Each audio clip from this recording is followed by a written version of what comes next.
Let's begin. In the opening scene of Surrender, we meet Megan, who has returned home from New York because her father, Robert, is very ill. We come to understand that Robert has cancer, and despite getting chemo and all, Robert didn't recover. On the contrary, he can't even get out of bed now. Robert is taken care of by his wife, i.e., Megan's mother, Barbara. And here we viewers can see that Barbara and Megan's relationship wasn't really good. Barbara felt that Megan didn't come to take care of her father. Until it was too late and Megan finds her mother too controlling, so much so that she didn't even tell Megan properly how sick her father was. We also see that Megan smokes secretly from her mother, depicting how much fear she still has in her mind about her mom. Anyway, Megan goes to take care of her father and sees that pee had leaked from Robert's toilet seat. So Megan starts cleaning it, and then she finds some strange things around Robert. Like under Robert's bed, there's a pouch with human teeth. Then on Robert's bedside, there are some stones. Apart from that, some weird ritualistic items, as if some kind of exorcism or healing is going on there. Megan removes those things, but Barbara comes and sets everything back, saying that Robert could get better because of the energy of these things. Watching this scene, we viewers clearly understand that Barbara strongly believes in superstitions. That's why in her house there are feathers hanging everywhere and all kinds of things which, according to Barbara, generate positive energy. When Megan tells her mom that she shouldn't believe in these things, Barbara says that Megan has too much negativity inside her. Anyway, in between the mother-daughter arguments, we understand another thing. Barbara was giving Robert only half the dose of his medication. When a nurse comes to check on Robert, she notices this and later tells Megan privately that she should give Robert the full dose of morphine because only that would control Robert's pain. Now, after the nurse leaves, Megan talks to her mother about a non-profit organization. Actually, Megan and her father wanted to help some children through this organization, basically to provide scholarships and raise funds. But unfortunately, the funding couldn't be raised fully. So Megan was hoping that Barbara would give her some money for the nonprofit. Upon hearing this, Barbara gets angry, saying that not being able to raise funding was Megan's failure, and because of that, Barbara won't give her a single penny. This again causes an argument between them, and Barbara even says why Megan keeps asking her for money again and again. After the fight settles, Megan tells her mother that she must be tired from taking care of Robert for so long, so she should take a break for a night. During that time, Megan would take care of Robert. Barbara reluctantly agrees, and here we see that Barbara has started pulling out her own hair. In fact, she was collecting the pulled hair. At night, Barbara leaves in the car, and we hear Megan talking to Lacey on the phone. Lacey asks if Megan got the money for the organization. Megan tells her she'll definitely bring the money. On the other side, we see Barbara, who does leave in the car, but she doesn't go to any dinner. Rather, she sits in the car and makes a tuft of her hair and puts strange objects into it, including their wedding rings. Watching the scene, we viewers clearly understand that Barbara is preparing for some kind of ritual. Now coming to Megan, she hears scratching sounds from the ceiling and wall, and suddenly Robert starts screaming in pain. Megan first thinks of calling her mother, but then decides to give Robert a full dose of morphine herself, after which he calms down. After that, Megan falls asleep and dreams about her childhood where she's spending time with her father, who shows her a dead bird and explains how people end one day, but even after death, they live on in people's memories. During this, we see the old version of Robert in the background, who is naked. Then Megan wakes up and sees that her father has gotten out of bed and is behaving strangely. She somehow calms him down and puts him back to bed. A little later, Barbara returns and immediately gives Robert his scheduled morphine dose. Megan had already given it earlier, so unknowingly, they overdosed him. This leads to another argument between mother and daughter. Then both fall asleep beside Robert. Next morning, when Megan wakes up, she finds that Robert had passed away. Megan immediately wakes her mother, and both are quite sad. They close Robert's eyes and mouth.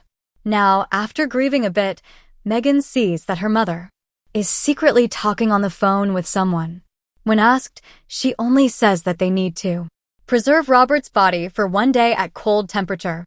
Megan repeatedly asks what Barbara is planning, and Barbara reveals that on her friend Deb's suggestion, she contacted a person who will come that night, perform rituals, and bring Robert back to life. Yes, that's why Barbara was already preparing ritual items. Hearing this, Megan freaks out. Because no mentally stable person would believe such things. The man who is supposed to come, his name is never mentioned in the entire film. Megan and Barbara argue again, and Megan, in anger, goes out to smoke. Just then, Megan gets a vision of her father, who says that she should let Barbara perform the ritual. At least it will give her peace of mind. Otherwise, she'll live with lifelong regret, saying Robert could have been revived. So Megan decides to help her mother one last time with the ritual, just so Barbara finds peace. Then what? They start preparing for the ritual. First step, remove all things Robert loved from the room and burn them. Megan wants to save a childhood photo with her father, but Barbara clearly says everything must be sacrificed. Not even a phone picture of that photo is allowed. Then they empty a room, light candles and incense, and set it up for the ritual. Meanwhile, Megan keeps seeing haunting eyes in the mirror multiple times, which scares her, and she covers the mirror. Then Barbara cleans up Megan, and they both wear a special kind of outfit for the ritual. Now, I'll tell you one more thing.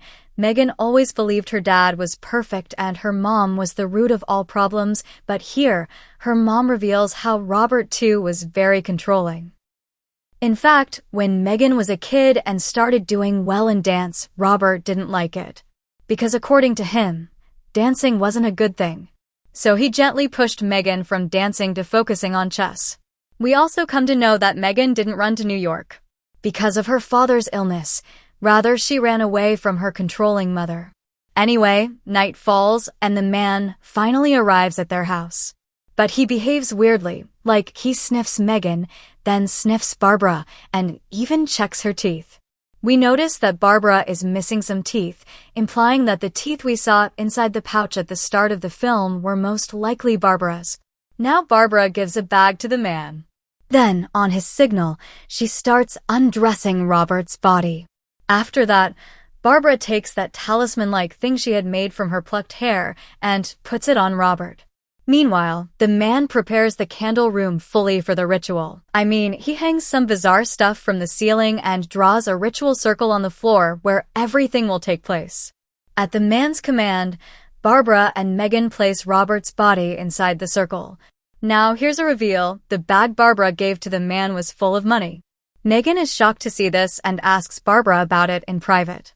Barbara explains that she's giving all of it to the man, meaning after this ritual, she'll have nothing left, not even a single penny in her savings account. Hearing this, Megan gets angry and even talks about leaving before the ritual starts, but just then, Megan gets a vision of her father, meaning her subconscious is telling her to help her mother one last time with this ritual. So finally, Megan enters the ritual room and sits inside the circle. By now, the money from the bag has vanished, and the man is sealing the circle with white powder, supposedly for protection. Once the circle is sealed, none of them can leave until the ritual is complete. Barbara explains that this ritual involves 3 surrenders. The first surrender is already done, where they gave up Robert's belongings. Now the second surrender involves preparing the body and crossing over to the other side to retrieve Robert's soul, and the final, third surrender will be their return home. Now, these surrenders aren't symbolic, they're literal sacrifices. For the second surrender, the man draws blood symbols on Robert's body, then takes tears from both women using a knife, feeds them something bizarre from a red cloth, and finally cuts off one finger from each of them. During all this, Megan starts seeing childhood visions again, where she realizes that her father wasn't exactly a perfect man. Robert and Barbara used to fight often, and Robert was very controlling. In fact, it was actually Robert who stopped Megan from dancing, even though it was Barbara who had supported her as a child. The man bandages both women's hands since they've lost their fingers. Then the 3 of them start chanting together. The ritual objects hanging in the room begin shaking. Suddenly, there's a blinding flash of light, and everything cuts to black. In the next moment, Megan and Barbara find themselves still in the same circle, but in a completely different world. Surprisingly, the man isn't with them. Instead, someone had attacked him. His jaw had been ripped clean off his face. The man was lying outside the protective circle, and part of it had even been smudged away. Then, something suddenly drags the man and starts feeding on him. At this point, it's revealed that Megan had secretly kept a photo of herself and her dad in her pocket, and maybe that's what broke the protection circle. Because of this one mistake, the man is now dead. Before that entity could finish feeding on him and attack them, Megan burns the photo and reseals the circle, meaning the entity can't touch them as long as they remain inside. Now the shocking part, the entity looks exactly like her father Robert. Just that his eyes are glowing, and his back is weirdly torn open, with human fingers sticking out of it. So now that only Megan and Barbara are left, they have no idea how to return to their original world. Barbara suggests that she'll lure this entity Robert into the circle, and maybe that way, they'll return with Robert's soul, but Megan is against the idea, because no matter how much this thing looks like Robert, it is not him. Barbara doesn't listen to Megan. She cuts her hand and tries to lure the entity by drawing it toward her with her blood. The entity comes closer, attracted to the scent. But it doesn't enter the circle. At one point, Barbara stretches her hand outside the circle. And immediately, the entity grabs her and pulls her out. Next, we see blood splattering from the darkness, soaking the ground around the circle, and now, Megan has lost her mother too. At this point, Megan is completely broken. She starts shouting out randomly, asking if anyone can hear her, pleading for help. She also makes sure not to let the candles go out, lighting them again and again. Suddenly, several naked humans start appearing.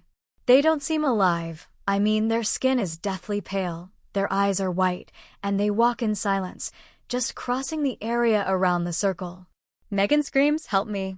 Help me!" But they say nothing and vanish into the darkness on the other side. Then Megan sees a strange entity with big red eyes emerging from the dark. She screams, "Go away," and throws something at it. In response, the entity throws the same thing back at Megan. At this point, Megan remembers that to return from this realm, they need to do the third surrender, and that might mean cutting off more of her fingers. So that's what she does. First, she eats whatever was wrapped in the red cloth, then cuts off one more finger. But nothing happens. Then she cuts off even more fingers. In the next scene, we see Megan lying there in a wounded state, humming a song. She's completely broken now. Suddenly, she hears a scratching sound from below the floor, the same sound she had heard earlier in her house's walls and ceiling. She quickly grabs a knife, tears open the wooden floor, and finds her real home on the other side. Yes, Megan quickly rips it open and escapes through the mirror into her own world. Now, this was probably the same mirror where Megan had once seen the ghost. So yes, Megan escapes into her world and rushes to call someone from the landline, but it doesn't work. So she runs outside and sees herself and her dad, but it's a scene from the past. Yes, the same one where her dad was telling her how people live on in our memories after death. Adult Megan tries to call out to her dad, but he can't hear her. When she tries to touch him, he freezes like a statue. But the moment she lets go, the past scene starts replaying again, as if nothing happened.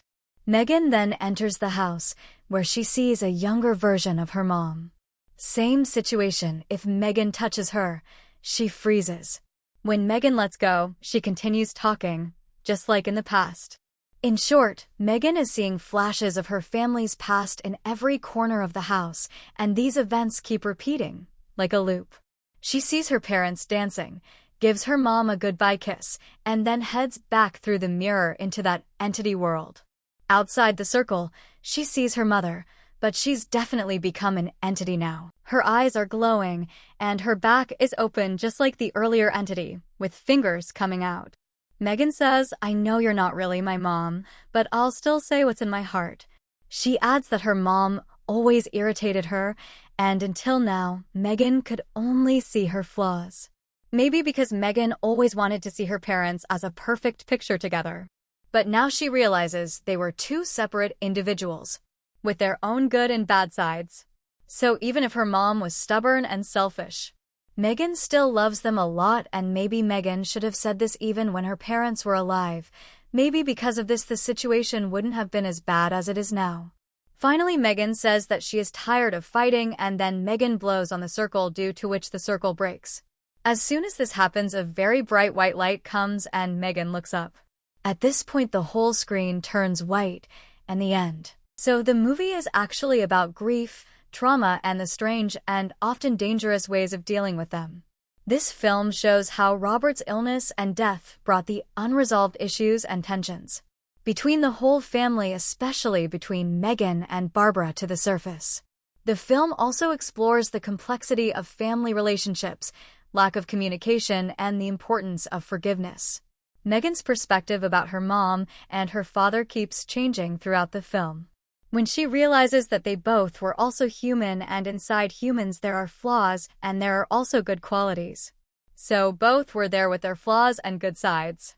I mean, earlier Megan thought that everything was her mom's fault, but throughout the movie she understands that many times her mom used to take her side. And it was the father who was wrong. So, if you see here, the word surrender is not limited just a ritualistic sacrifice, but is also a symbol of letting go of one's anger, the burden of the past, and misunderstandings. Megan breaking the circle in the end could be a kind of emotional surrender through which maybe she found peace. Now, the biggest puzzle of the film is what happened with Megan in the end. I mean, did she survive or did she end? Look, when Megan breaks the circle, there a very bright white light happens, and if you remember when they were going from the house to that rail, I mean to that dimension, even then such white light appeared. So yes, one possibility is that when Megan did self-sacrifice, i.e., self-surrender, then she broke her connection with that entity and that horrific dimension. Saying what's in her heart to her mom, who had now become the entity, might have been a cathartic experience for Megan. The white light could be a sign of a new beginning or of her returning to her world. But after returning to this world, she will be a changed person who has accepted her past and her parents with their flaws. So yes, one possibility is that Megan escaped and came back to her world, but on the other hand, another possibility could also be that after breaking the circle, the entity took Megan also into its grip, or there was no way to get out of that dimension at all.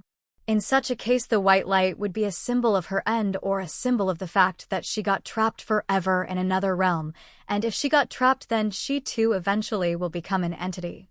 Her removing her fingers and finally getting tired could be an indication that she gave up or she was not able to fight those supernatural powers.